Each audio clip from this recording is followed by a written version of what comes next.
बहुत से लोग ये पूछ रहे हैं कि तारड़ साहब का विजिट कब होगा इंडिया का, तारड़ साहब हमारे मेहमान बने, तारड़ साहब कब। तो आप बताएं देखने वालों को, कब आप इंडिया जा रहे हैं विजिट के लिए। दुबई के अंदर ये जो कॉन्फ्रेंस हो रही है, मैं समझता हूं आपने साइज के लिहाज से सबसे बड़ी है, ऑलमोस्ट सबसे बड़ी है अभी तक। 119 ममालिक इसमें आ रहे हैं, 140 लीडर्स आ रहे हैं, 70,000 लोग इसमें पार्टिसिपेट कर रहे हैं, और ये 12 दिसंबर को खत्म होगी।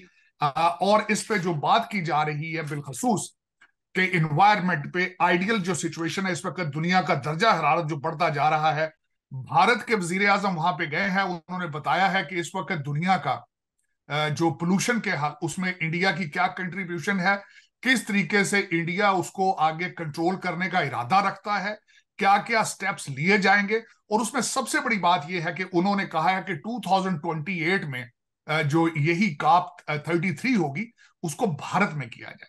सबसे पहले तो मैं ये पूछना चाहता हूं, क्या हमारे वजीर आजम को वहां जाना चाहिए था, जबकि मुल्क जो है वो फाइनेंशियल स्ट्रेस में है इस वक्त। और उन्होंने खलीज टाइम ने बड़ी खूबसूरती के साथ अपना आर्टिकल एक लिखा है, उसके बारे में उन्होंने कहा है कि हमारे वजीर आजम ने कहा था कि बातें ना करें, पैसे दें। ठीक है सर, आपने बोला खाने तकरीबन एक जैसे हैं, देखने में लोग ऑलमोस्ट एक जैसे हैं, लेकिन मेरे ख्याल से कहीं ना कहीं आज जो फर्क आ गया है वो सोच का फर्क है। उनकी सोच में और हमारी सोच में, उनकी सोच जिस तरीके से डेवलपमेंट की तरफ जा रही है, और हम आज भी, मतलब कुछ लोगों को बातें बुरी लगेंगी लेकिन आज भी हम नेगेटिव थिंकिंग की तरफ ज्यादा जा रहे हैं। साथ ये कहूंगा कि भारत के अंदर कोई ऐसा कानून नहीं है कि जो उनकी एस्टेब्लिशमेंट या उनके लीडरान डुअल सिटीजन हो। वहां कानून ही नहीं है। यहां मैंने पिछले दिनों पढ़ा कि आपका कानून अलाउ करता है, और आपके मेजॉरिटी जो की प्लेयर्स हैं उनमें फैशन है डुअल सिटीजनशिप का। सबसे बड़ा क्रेडिट जाता है मोदी साहब को कि 21st सेंचुरी में मैं समझता हूं वाहिद एक ऐसी मूवमेंट उन्होंने चलाई है जिसमें नेशनलिज्म को उन्होंने जो है उभारा है। उन्होंने एक प्राइड दी है हर भारतीय को कि मैंने भारत को बनाना है। कि $77.8 मिलियन का उसको प्रोग्राम का नाम रखा गया है, रिचार्ज पाकिस्तान। तो वो उन्होंने उसका ऐलान किया है, जिसमें 66 मिलियन ग्लोबल क्लाइमेट फंड से आएंगे, $5 मिलियन यूएस एड देगी एम्बेसी, और 1.8 मिलियन जो है WWF जो है, कहते हैं चाइना स्लोज इंडिया ग्रोज, कि जो कारोबार चाइना से निकल रहा है वो सारा भारत जा रहा है। तो उसका क्रेडिट अल्टीमेटली मैं मोदी साहब और उनकी टीम को दूंगा। जी तो दोस्तों, मैं हूं सुहेब चौधरी और आप देख रहे हैं मेरा और आपका YouTube channel real entertainment TV. सबसे पहले आपकी मोहब्बतों का बहुत शुक्रिया कि आप मेरे काम को पसंद करते हैं, लेकिन अगर किसी ने अभी तक इस चैनल को सब्सक्राइब नहीं किया तो सब्सक्राइब कर दें ताकि हर आने वाली वीडियो आप तक पहुंच सके। आज हमारे साथ मौजूद है साजिद तारड़ साहब, जो कि हमेशा की तरह बहुत डिमांड रहती है आप लोगों की, देखने वालों की, कि साजिद साहब से जो खासतौर पर इंटरनेशनल टॉपिक्स हैं वो डिस्कस किए जाए। अभी पूरी दुनिया के जो लीडर्स हैं वो इस टाइम दुबई में मौजूद हैं, वहां पे कॉन्फ्रेंस चल रही है, वहां पे इन्वायरमेंटल चेंजिंग्स के हवाले से बात की जा रही है। पूरी दुनिया में जिस तरीके से हर एक कंट्री को ये सामना करना पड़ रहा है आबो हवा की आलूदगी का, उसके ऊपर बात करेंगे। इंडियन प्राइम मिनिस्टर को जिस तरीके से इंटरनेशनल मीडिया कवर कर रहा है, और उसी टाइम पे पाकिस्तान के प्राइम मिनिस्टर वहां पे मौजूद हैं, उन्हें जिस तरीके से कवर किया गया या उनका नाम लिया गया, उस पर बात करेंगे। साथ ही साथ अफगानिस्तान की बात करेंगे कि अफगानिस्तान की जो एम्बेसी है इंडिया में, उसे दोबारा से एक्टिव किया जा रहा है, दोबारा से चार्ज जो है अफगान तालिबान की तरफ से लिया जा रहा है, इस पर बात करेंगे। खबरें आ रही हैं और भी बहुत सी चीजें हैं। तारड़ साहब कब इंडिया का विजिट करने वाले हैं, ये भी चीज आज डिस्कस करेंगे। तो अस्सलाम वालेकुम सर। वालेकुम सलाम, थैंक यू जोसेफ, सर सच अ आप प्लेजर। सबसे पहले तो मैं ये कहना चाहूंगा कि आपको देख के एक अलग सी एनर्जी, मतलब मुझे महसूस भी होती है कि आप जितने एनर्जेटिक हैं और जितने माशाल्लाह फ्रेश रहते हैं। ये मतलब क्या बात है आपकी। Sir, Joseph thank you so much, इस आपकी मोहब्बतें जोसेफ, थैंक यू। अच्छा सर, अभी इंडियन प्राइम मिनिस्टर की अगर बात करें, पाकिस्तानी प्राइम मिनिस्टर की बात करें, दोनों दुबई में यूएई में मौजूद हैं और वहां पे जो क्लाइमेट चेंज के हवाले से मीटिंग चल रही है, उसके ऊपर आप क्या कहना चाहेंगे। सबसे पहले तो ये मीटिंग का मकसद समझाइएगा कि इस मीटिंग का मकसद क्या है, और पाकिस्तान के प्राइम मिनिस्टर वहां करने क्या गए हैं, इंडियन प्राइम मिनिस्टर वहां क्या करने गए। डॉक्टर साहब, सबसे पहले तो conference of the parties, COP जो है, conference of the parties climate summit है, ये बड़े अरसे से हो रही है यहाँ पे। मुख्तलिफ ममालिक में होती है, पहले इजिप्ट में भी हुई थी, भारत में भी हुई थी। पहले छोटे लेवल पर होती थी, सिर्फ माहौलियाती जो मिनिस्टर होते थे वो आते थे। अब ये आहिस्ता आहिस्ता बढ़ के एक बहुत बड़ा ग्रुप बन चुका है, जिसमें वजीर आजम या सदूर आते हैं अपने ममालिक में। दुबई के अंदर ये जो कॉन्फ्रेंस हो रही है, मैं समझता हूं आपने साइज के लिहाज से सबसे बड़ी है, ऑलमोस्ट सबसे बड़ी है अभी तक। 119 ममालिक इसमें आ रहे हैं, 140 लीडर्स आ रहे हैं, 70,000 लोग इसमें पार्टिसिपेट कर रहे हैं, और ये 12 दिसंबर को खत्म होगी। और इस पे जो बात की जा रही है बिलखसूस के इन्वायरमेंट पे, आइडियल जो सिचुएशन है इस वक्त दुनिया का दर्जा हरारत जो बढ़ता जा रहा है, उसको किस तरीके से 1.5 सेल्सियस के ऊपर रखा जा सके, और फिर उसके बाद ग्लोबल फाइनेंसिंग की बात हो रही है। अब दूसरा, इस पे मैं जवाब देना चाहूंगा आपके क्वेश्चन के दूसरे पोर्शन का, कि वजीर आजम भारत कहा, वो वहां पे क्या करने गए हैं और हमारे वजीर आजम क्या करने गए हैं। तो उस पर मुख्तलिफ मीडिया जो है, उस भारतीय और दूसरे ममालिक का मीडिया उसको पिक कर रहा है।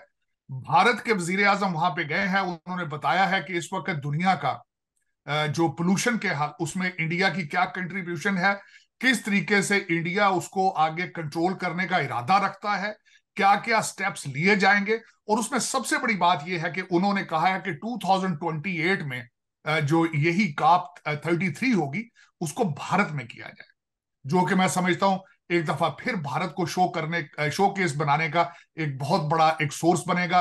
बिजनेस एक्टिविटीज होंगी, लोग आएंगे, जब लोग आते हैं वहां बिजनेस होता है, वहां डायलॉग होता है। वर्सेस हमारे वजीर आजम, सबसे पहले तो मैं ये पूछना चाहता हूं, क्या हमारे वजीर आजम को वहां जाना चाहिए था, जबकि मुल्क जो है वो फाइनेंशियल स्ट्रेस में है इस वक्त।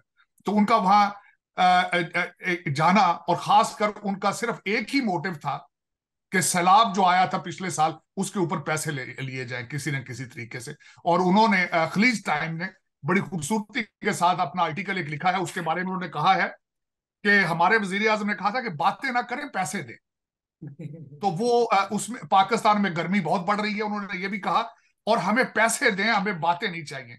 तो वो एक बंदा पैसे लेने मांगने जाता है, दूसरा फ्यूचर की बातें करने जा, और 76 साल लगे हैं भारत को इस स्टेज पे पहुंचने के लिए। मैंने देखा है कि मुख्तलिफ जो न्यूज आउटलेट्स हैं, उन्होंने तनकीद का निशाना बनाया है कि हमारे वजीर आजम आखिर में खड़े थे कहीं, जो नजर भी नहीं आ रहे थे, बल्कि उसमें कई जो इकोनॉमिक टाइम्स में कहा गया है कि वहां उनको ढूंढना पड़ता था। वो कहते थे कि majority of the Pakistan is they are saying कि help us find our prime minister. वो नजर ही नहीं आ रहे थे कि झंडे के पीछे छुपे हुए थे।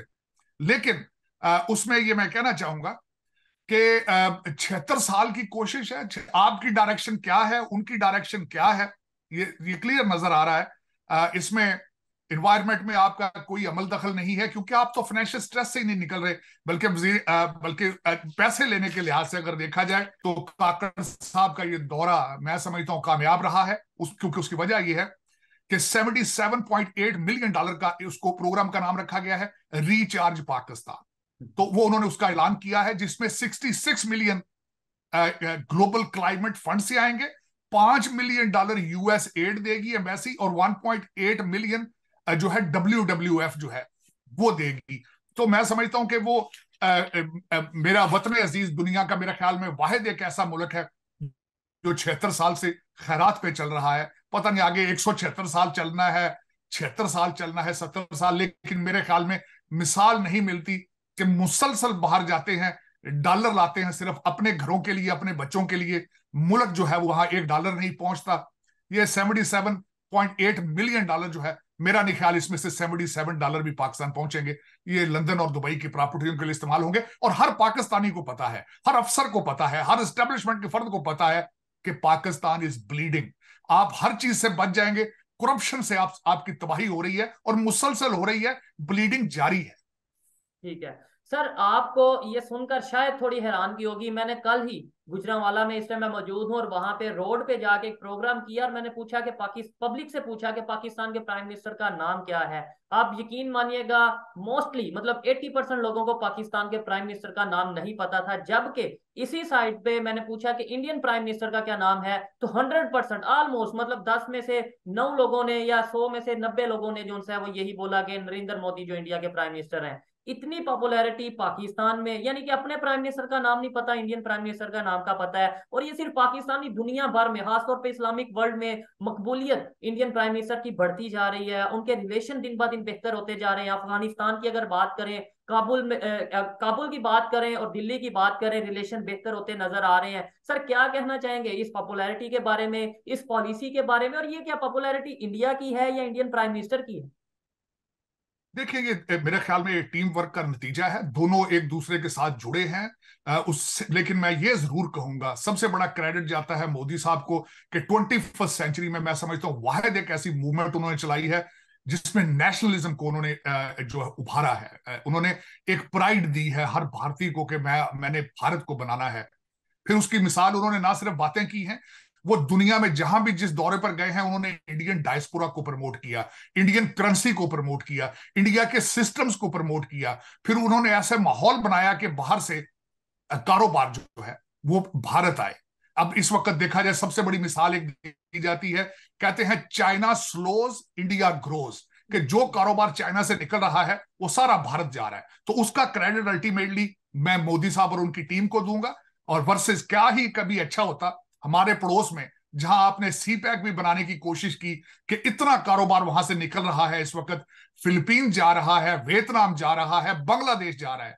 लेकिन अफसोस की बात है कि कल भी चलास गिलगित के पास शूटिंग हुई है और हमारे उसी सी पैक के आसपास। लेकिन हमारा हमारा जो इस वक्त टारगेट है वो डॉलर लूटने, खैरात मांगना, सिर्फ चंद लोगों के बच्चे जो टोरंटो और लंदन पढ़ रहे हैं, और उसी पे फोकस है। काकड़ साहब को कौन, ऑफ कोर्स आपने बिल्कुल सही फरमाया है, काकड़ साहब को उनका पड़ोसी नहीं जानता कि ये कौन है, क्योंकि उनको उनके पास नाम मैंडेट है, ना उनके पास कोई नाम है। किसी घड़े में से उनका नाम निकला है तो वो वजीर आजम बन गए हैं। हालांकि इस तरह की मीटिंग्स में जाना, और उनका इरादा है जो मैंने पहले दिन से समझ गया था, कि पूरी दुनिया के 2 चक्कर लगाने हैं फ्री जहाज में, और वो लगा रहे हैं। उसकी वजह यह है कि पहले न्यूयॉर्क आए, फिर वो लंदन गए, फिर फ्रांस गए, सऊदी अरब गए, फिर चाइना चले गए। हालांकि इनका सिर्फ एक इनका मकसद था इस केयर टेकर गवर्नमेंट का इलेक्शन कराना। इलेक्शन करवाना। बल्कि हमारे एक जज साहब ने यह भी फरमाया था कि इलेक्शन कमीशन के होते हुए इस गवर्नमेंट का कोई जवाब नहीं है। लेकिन जिस गवर्नमेंट और प्राइम मिनिस्टर के पास जवाब ही कोई नहीं है, वो कोई भी मीटिंग दुनिया में छोड़ने के लिए तैयार ही नहीं है। लेकिन उनका कसूर नहीं है। मैं इसका कसूरवार कहूंगा इनको लाने वाले, और जिन्होंने इनको एक जहाज की चाबियां पकड़ा दी हैं और पेट्रोल डलवा दिया है। खुदारा पाकिस्तान पे तरस करें। पाकिस्तान के हालात, 42% महंगाई है वहां पे, बच्चे मर रहे हैं भूख के। 2.5 करोड़ बच्चा पाकिस्तानी स्कूल नहीं जा रहा। लेकिन इन लोगों के लल्ले तलल्ले जो हैं वो खत्म नहीं हो रहे हैं। मैं इसके साथ दुख का इस पे इजहार करूंगा। अब मैं बात करना चाहता हूं तालिबान की एम्बेसी की तरफ। तालिबान के जो रिलेशनशिप है उसमें चॉइस साहब ये बताना चाहूंगा कि तालिबान अफगानिस्तान के साथ भारत के रिलेशनशिप नए नहीं है। मैं यहां मेंशन करना चाहूंगा कि भारत की जितनी इन्वेस्टमेंट इस वक्त अफगानिस्तान में है, अनबिलीवेबल, बिलियंस और बिलियंस डॉलर्स। आप इसकी मिसाल इस चीज पे से लगाएं कि उनकी जो लेजिस्लेशन, उनकी असेंबली की बिल्डिंग है वो भारत ने बनाई है। उनकी पुलिस और आर्मी ट्रेनिंग जो वो भारत में होती थी। यहां तक कि उनके जो रूलिंग एलीट होती थी वो इलाज कराने के लिए भारत आती है। उनके स्टूडेंट भारत पढ़ने जाते हैं। और दूसरा, उन्होंने क्योंकि उनके पास दे हैव सफिशिएंट प्लस, उनके सरप्लस, उनके फंड्स हैं। भारत के पास लेवरेज है, 600 बिलियन उनके फॉरेन रिजर्व हैं, उनके पास चीजें मौजूद हैं, तो वो इन्वेस्ट करते हैं वहां पे। इस वक्त अगर देखा जाए तो वहां पे रशिया और चाइना, मैं इस पे बिल्कुल भारत का जो पॉलिसी है उसको जस्टिफाई इस तरीके से करूंगा कि 2 मेजर पावर्स उसमें पहले ही अफगानिस्तान में रोल प्ले कर रही हैं, रशिया और चाइना। आपने देखा होगा कि तालिबान के जो वफूद हैं वो जा रहे हैं मुसलसल चाइना, उनके साथ बिजनेस डील्स कर रहे हैं। तो यहां ये जरूरी था भारत के लिए कि वो स्टेप इन करता और अपने इंटरेस्ट और अपना फ्यूचर, क्योंकि दे आर रीजनल पावर, तो उसमें अपना स्टेप इन होता। तो उसमें उन्होंने स्टेप इन किया है। बल्कि यहां ये बताना चाहूंगा मैं, ब्लूमबर्ग के मुताबिक इस वक्त Bharat has become very close to Afghanistan, और उनके जो कौंसल जनरल मुंबई में और हैदराबाद में है वो काम कर रहे हैं। और मजीद उसमें वो मेरा मकसद जिस तरह उन्होंने बताया है कि it will be functioning soon in new Delhi. और इसमें it was needed, very well needed it for Bharat, क्योंकि अगर रशिया और चाइना वहां पे अपने रिलेशनशिप ज्यादा स्ट्रॉन्ग करते हैं तो Bharat will be missing out. तो मेरे ख्याल में उन्होंने बहुत अच्छा स्टेप लिया है। पाकिस्तान के लिए अफसोस है, लेकिन पाकिस्तान को तालिबान और अफगानिस्तान बहुत अरसा पहले ही डंप कर चुका था। जब अमेरिकन वहां से निकल रहे थे, तो उस वक्त भी अफगानिस्तान को कतर जो था वो रिप्रेजेंट कर रहा था। उन्होंने पाकिस्तान से ये रिप्रेजेंटेशन जो है अदम एतमाद की वजह से ले ली थी। लेकिन ये पाकिस्तान की पॉलिसियों का और किसी भी चीज को सीरियस ना लेना उसका रिएक्शन है। मैं उम्मीद करता हूं कि पाकिस्तान इसको सीरियस ले। जिस मुल्क के लिए आपने अपना सारा मुल्क जला दिया है चंद डॉलरों के लिए, लेकिन अब अपने उस रीजन में आपका बहुत बड़ा एक ओपन बॉर्डर है उनके साथ। पख्तून दो हिस्सों में रहते हैं, आधे पाकिस्तान में आधे अफगानिस्तान में। और खुदा दा ना जे कुछ सीरियस लो, तुसी जेड़ा ना भंग पी के सुते पे हमें कम नहीं चलेगा। ठीक है सर। और ये चीज हमें सिर्फ गवर्नमेंट टू गवर्नमेंट नजर नहीं आ रही, बल्कि सोशल मीडिया में जिस तरीके से अगर हम देखें, बहुत सी ऐसी वीडियो सामने आती हैं, बहुत सी ऐसी न्यूज सामने आती हैं कि अफगानिस्तान के जो लोग हैं इंडिया को ब्रदर कंट्री कहते हैं, नजर आते हैं ओपनली कि भाई इंडिया हमारा ब्रदर कंट्री है, इंडियंस हमारे ब्रदर हैं, जबकि पाकिस्तान के हवाले से आप वो उस तरीके से सॉफ्ट कॉर्नर नहीं रखते। इसके अलावा सर एक खबर ये भी आई है कि इंडिया ने ये फैसला किया है कि 2 साल के अंदर अंदर वो तमाम जो अपना बॉर्डर, चाहे वो पाकिस्तान के साथ लगता है या बांग्लादेश के साथ लगता है, उसकी फेंसिंग कंप्लीट कर लेंगे। मतलब अक्सर उनकी तरफ से ये न्यूज आती है कि भाई उन्हें क्रॉस बॉर्डर टेररिज्म का सामना करना पड़ता है पाकिस्तान को लेके, या जो भी चीजें हैं। क्या समझते हैं? हम भी तो हर चीज का इल्जाम इंडिया पे लगाते हैं, मतलब कोई भी बात हो, यहाँ पे कोई मतलब बिजली चली जाए या फिर कुछ और चला जाए तो हम यही कहते हैं कि जी रॉ की साजिश है, रा या रॉ की साजिश है। लेकिन अब हम इस चीज के ऊपर क्यों नहीं वर्क कर रहे कि हम अपनी सिक्योरिटी खुद करें? वो लोग जैसे अपनी सिक्योरिटी के ऊपर वर्क कर रहे हैं, उन्होंने अपना फेंसिंग की बात की है। तो सब ये सारी चीजें होती हैं अगर आपके पास फंड्स एक्स्ट्रा मौजूद हों, आप अपने पाकिस्तान के अंदर इंटरेस्टेड हों। इस वक्त पाकिस्तान के फैसले करने वाले सारे जो हैं उनके बच्चे बाहर बैठे हैं। मैं अफसोस के साथ ये कहूंगा कि भारत के अंदर कोई ऐसा कानून नहीं है कि जो उनकी एस्टेब्लिशमेंट या उनके लीडरान डुअल सिटीजन हो। वहां कानून ही नहीं है। यहां मैंने पिछले दिनों पढ़ा कि आपका कानून अलाउ करता है और आपके मेजोरिटी जो की प्लेयर्स हैं उनमें फैशन है डुअल सिटीजनशिप का। और दूसरा मैं बताऊंगा कि वो तो चलो ठीक है, आपने टूटी फूटी बाढ़ लगाई थी अमेरिका के पैसों से अपने अफगानिस्तान के बॉर्डर पे, वो भी उन्होंने तोड़ दी है या तोड़ के उन्होंने कबाड़ में बेच दी होगी। लेकिन ये कि दर हकीकत आप इस वक्त जो सबसे बड़ी ट्रेजेडी पाकिस्तान की है कि पाकिस्तान के अंदर पाकिस्तानी कोई मौजूद ही नहीं है। उसकी वजह यह है जो भी बच्चा पैदा होता है पैदा होते ही वो इंग्लिश बोलना शुरू कर देता है। सिर्फ सिर्फ ट्विटर की हद तक लंदन और टोरंटो के ख्वाब देखता है छोटी उम्र से, और फिर या मिडिल ईस्ट चला जाता है तो या फिर भागकर वो किसी और मुल्क चला जाता है। इस वक्त पाकिस्तान में तो पाकिस्तानी मौजूद नहीं है।